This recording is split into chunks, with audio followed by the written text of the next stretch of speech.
Hey everyone, Matt Pisarcik from RazorEmporium.com. Today, to continue our journey down the Razor Archive line of videos and talk about the Gillette Big Boy. Now this is from the new era, featured new. These are going to be deluxe model razors, meaning they were going to be put into metal boxes and sold for a premium. These sets sold for $750, which in today's dollars would be over $100. Now this is kind of a holdover from the old type big fellow and new improved big fellow razor, the Big Boy. Pretty much the same concept. Instead of a gumwood box, the wooden box like in the old type and the new improved, they had the engine turned design, these lines on it, and it looks like a giant version of other metal boxes in their era. Very large. There's two varieties. There is the kind of the standard new deluxe look where it has a flat bottom, and they're going to have this long barrel that comes out and the serial number on them, and that's going to be your kind of your standard new deluxe kind of look. But then there's going to be the gold style. You can also find like this where it comes apart like a giant three-piece razor. I mean, look at this thing.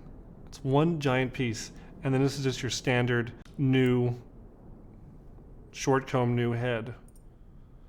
So kind of an odd thing to see from Gillette is this just giant big handle like this.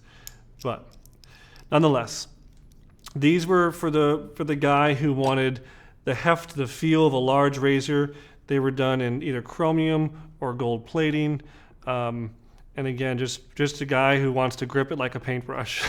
I always make that joke that this is not a paintbrush, it's like a pencil. Use some finesse when you're holding it. But if you want that heavy feel, the extra weight, the extra balance, this was the razor for you. They were put up with 10 Chroman blades, these crazy stainless steel blades that are hard to find these days, and were the only blade really that Gillette had to recall because of QC issues. Very hard because they also were only made for basically 1 year, from 1930 to 1931.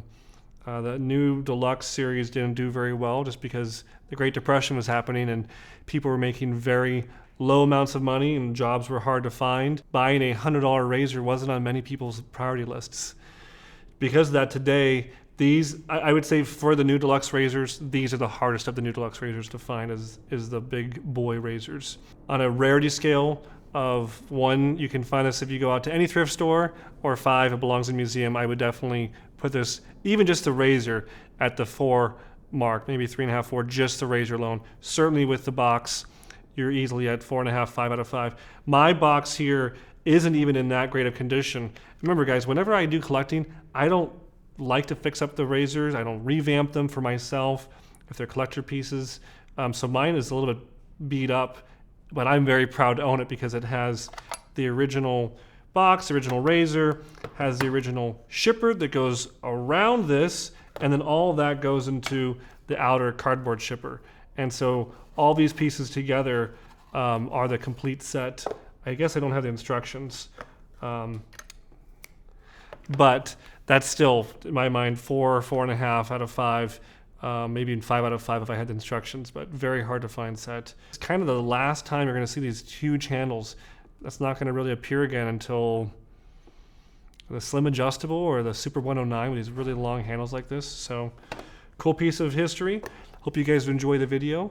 Please like, comment. Do you have one of these? Do you think that the handles are ridiculous when they're long, or do you like the long handle? Let us know in the comments below. And if you do, you're interested to win this, the black and blue Razor Emporium official t-shirt. Thanks so much for watching. We'll see you here at Razor Emporium again for all things vintage shaving.